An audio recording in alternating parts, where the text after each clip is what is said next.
এটা যারা বিভিন্ন এনজিও চালায়, আমাদের এই যে বিভিন্ন অ্যাক্টিভিস্ট রয়েছে, ওরা তো আসলে আমরা বাম বলি, ওরা আসলে বামের অনুসারী না, ওরা হলো রামের অনুসারী।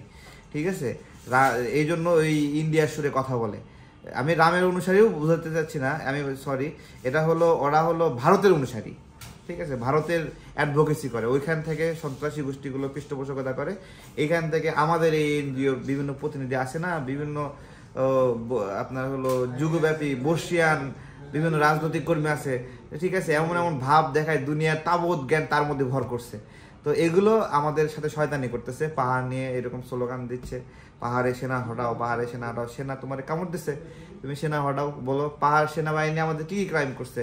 ঠিক আছে, এই যে আমাদের সেনাবাহিনী সারা বিশ্বে সুনামের সাথে আছে, হ্যাঁ, সার্ভিস দিচ্ছে। আমাদের সেনাবাহিনী সারা বিশ্বে শান্তি ছড়ায়, আর আমার এখানে অশান্তি ছড়ায় না। তোমরা বললাম, বিশ্বাস করলাম। পাহাড়ের মানুষও যায় না, যায় ওইখানে ধর্ষণের ঘটনা বলছে, ধর্ষণ তো মিথ্যা প্রমাণিত হয়েছে না, আলামত পাওয়া যায় না, কি করবেন এখন? গুজব ছড়াই সব অস্থিতিশীল করে দিয়েছে, মাঝখান থেকে 3টা মানুষ মরে গেছে। এর দায় যারা গুজব ছড়াচ্ছে তারা কি নেবে?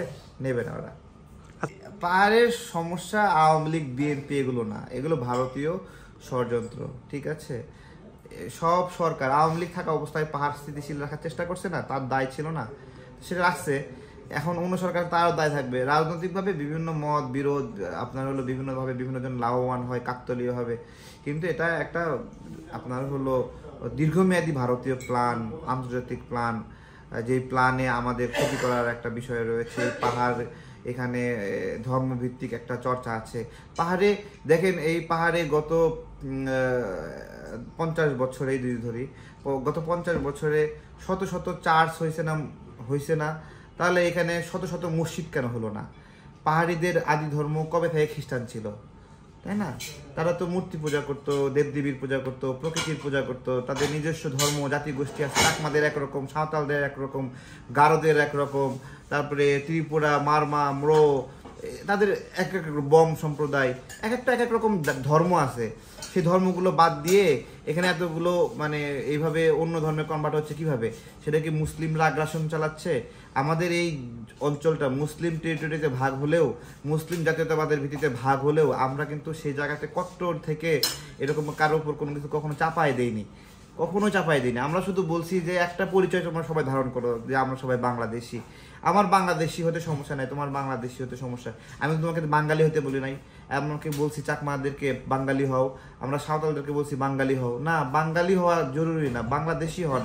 বাংলা ভাষা শিখবেন কিনা এটা আপনার বিষয়, আপনার দরকার হলে শিখবেন, না হলে শিখবেন না। আপনি দরকার হলে এটাতে লিখবেন, না হলে লিখবেন না, কিন্তু বাংলাদেশি হতে হবে। এটা আমাদের সম্পূর্ণ একক আমাদের ভূখণ্ড। এই ভূখণ্ড আপনার যদি খারাপই হতো, তাহলে ওই সিলেটের তারা গণভোট করে এখানে আসছে কেন, তাই না? এখনই ত্রিপুরাকে গণভোট করতে দেন, যে ত্রিপুরা বাংলাদেশের সাথে আসবে কিনা, ত্রিপুরাবাসীরা গণভোট করে বাংলাদেশের চলে আসবে। এখনই আসামকে গণভোট করতে দেন, যে আসাম বাংলাদেশের সাথে মিলে যাবে কিনা, দেখবেন আসাম বাংলাদেশের সাথে মিলে যাওয়ার জন্য ভোটে রাজি হয়ে যাবে। এখনই কলকাতায় গণভোট দেন, দেখবেন যে কলকাতাবাসী বাংলাদেশের সাথে মিলে যাওয়ার জন্য। কারণ এটা তো একটা বিষয় যে বাংলাদেশে $3100 মাথাপিছু আয়, সেখানে পাহাড়ে এর ওই পাশে দেখেন ত্রিপুরা দেখেন, আসাম দেখেন, বরাক নদীর আশেপাশে অঞ্চলগুলো দেখেন, এই 800, 900, 950 এরকম মাথাপিছু আয়। তো ওরা তো চাবেই বাংলাদেশ হওয়ার জন্য, বাংলাদেশের মতো হওয়ার জন্য। ওরা যেহেতু বাংলাদেশের মতো হতে চায়, বাংলাদেশের মতো জীবন যাপন চায়, আর এখানে আমাদের পাহাড়ে কিন্তু সন্ত্রাসী গোষ্ঠী তারা বলে ভারতের সাথে যাবে, ভারতে এসে এগুলো শয়তানি করতেছে। এইগুলো শয়তানিগুলো পাহাড়ের নাগরিকরা যদি সচেতন না হয়, তারা ক্ষতিগ্রস্ত হবে, অর্থনৈতিকভাবে ক্ষতিগ্রস্ত হবে। এখানে সমতলের মানুষের জন্য যদি পাহাড় অনিরাপদ হয়, তাহলে সমতলের মানুষ যাবে না। সমতলের মানুষ না গেলে কি হবে? সে যে ওখানে গিয়ে 10,000 টাকা ব্যয় করে আসে, কার অর্থনীতি চকচক করে? আমার বিশ্বের অনেক দেশেই আমাদের যেরকম পাহাড় আছে, বিভিন্ন ক্ষুদ্র জাতিগোষ্ঠী আছে, চায়না, ইন্ডিয়া, পাকিস্তান, নেপাল, ভুটান, সব দেশে এরকম ছোট ছোট জাতিগোষ্ঠী আছে যেখানে এই ধরনের সমস্যাগুলো বিরাজমান। আপনি দেখবেন যে চায়নাতে মানে এত বেশি চেকপোস্ট, যেখানে পাহাড়ি ক্ষুদ্র জাতিগোষ্ঠীগুলো আছে, সেখানে বিভিন্ন ধরনের আন্তর্জাতিক ষড়যন্ত্র থাকে, এনজিওগুলো ফাংশন করে। ইন্ডিয়ায় তো পুরো এনজিওর কার্যক্রম বন্ধ করে দিচ্ছে ওদের পাহাড়ে, যাতে এখানে কোনো এনজিও ফাংশন করতে পারে না, একটু পরপর চেকপোস্ট। ঠিক আছে, এদের টার্গেটটা বাংলাদেশ নিয়ে ওই একই রকমই। তো এখন ওই দেশগুলোতে সেনা থাকলে সমস্যা নাই, আমার দেশে সেনা থাকলে সমস্যা।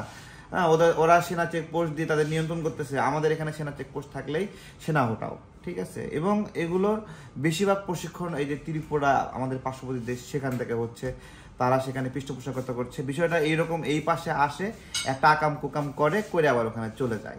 পাহাড়ের নাগরিকদেরকে বুঝতে হবে যে এই সন্ত্রাসী গোষ্ঠীগুলো তাদের নিপীড়ন করছে, ঠিক আছে। যখন থেকে পাহাড়ের সেনা শাসন, এটা ওরা সেনা শাসন বলে, এটা সেনা শাসন না, মানে সেনা ক্যাম্প তো সব সারা দেশে আমাদের আছে, ওখানেও থাকবে নিয়ম শৃঙ্খলার জন্য। যখন থেকে এই নিয়ম শৃঙ্খলা, সেনা বাহিনীর ক্যাম্প এগুলো ওখান থেকে শিথিল করা হয়েছে, দেখবেন তখন থেকে ধর্ষণ বাড়ছে, তারপরে অপহরণ বাড়ছে, হত্যা বাড়ছে। আমার কথা হলো সেনাবাহিনীর অনুপস্থিতিতে এই যে ধর্ষণ বাড়ছে, অপহরণ বাড়ছে, তারপর চাঁদাবাজি বাড়ছে। এই চাঁদাবাজিগুলো করছে কারা? এবং এই চাঁদাবাজির ভুক্তভোগী তো শুধুমাত্র বাঙালি না, পাহাড়ের নাগরিকরাও ভুক্তভোগী। পাহাড়ের নাগরিকরা সঠিক দাবিটা শিখতে হবে। আপনাদের সঠিক দাবি হলো আপনাদের জমির মালিকানা, এটা হলো বুঝেন আপনারা। আপনাদের জমির কিন্তু মালিকানা নাই, আপনাদের বাপ দাদার জমি যেগুলো থাকেন, আপনারা বছরের পরে বছর থাকেন। অনেক আইন আছে যে 12 বছর দখলে থাকলে এরকম ভাবে মালিকানা আইন আছে, কিছু আছে। তারপরে জমিদারি আইন প্রথা বিলুপ্ত হয়ে আমরা মালিকানা পাইলাম, আপনারা কিন্তু পাননি। আপনাদের এখানে রাজা, হেডম্যান তারা মিলে জমির মালিক, আপনাদের মালিক হলো তারা, এরকম একটা বন্দোবস্ত। আপনারা একটা স্বাধীন দেশের নাগরিক, ঠিক আছে। আপনারা স্বাধীন দেশের নাগরিক যদি হন, তাহলে আপনার নিজের জমি থাকবে না কেন?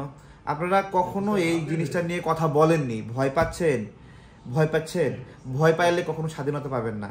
আমরা তো স্বাধীনভাবে আছি, আপনারা পারেন না কেন? আমি তো সেনাবাহিনী থেকে ভয় পাই না, আপনি ভয় পান কেন? আপনি ভয় পান আসলে সেনাবাহিনী থেকে পাহাড়ের নাগরিকরাও ভয় পায় না। একটা মানুষ, তার মধ্যে কোনো শয়তানি নাই, তার মধ্যে কোনো সে গোপনে অস্ত্র ব্যবহার করে না, অপহরণ করে না, সে কেন ভয় পাবে? তার তো ভয় পাওয়ার কোনো কারণ নাই। আপনি বাজার নিয়ে যাবেন, বাজারের মধ্যে মূলা থাকবে, মুরগি থাকবে, মাছ থাকবে, সবই থাকবে। সেনাবাহিনী দেখে কি বলবে আপনার ব্যাগে মূলা কেন, আপনার ব্যাগে মুরগি কেন, আপনার ব্যাগে মাছ কেন? বলবে না। যখন ওই গোষ্ঠীগতভাবে সন্ত্রাস করার উদ্দেশ্যে যারা আপনার হলো কার্যক্রম করে, তাদের